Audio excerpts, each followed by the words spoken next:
台南市北区第一座德公陵大合理活动中心，伫闹地剪彩过后，除了互里面好休闲行搭，嘛是充满人文气氛的艺文展演空间。一档后，这个德公陵经展现伫6月28在嘅嘉年华。一开始，大港古色的太鼓队就用精彩鼓声，互大家震撼。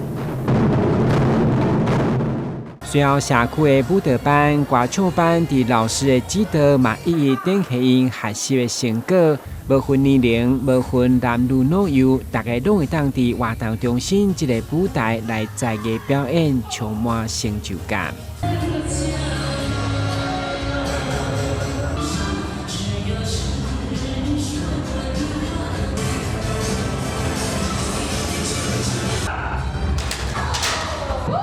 现在活动中心跟以前差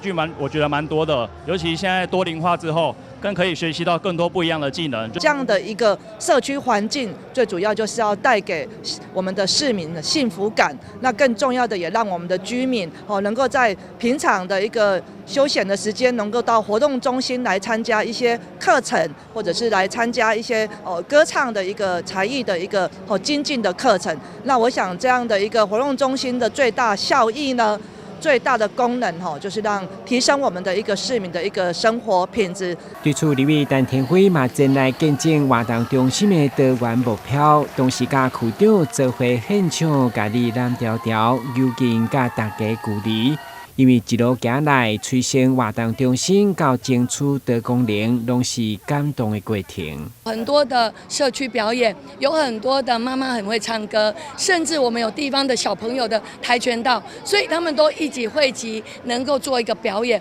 所以让大家觉得说我们的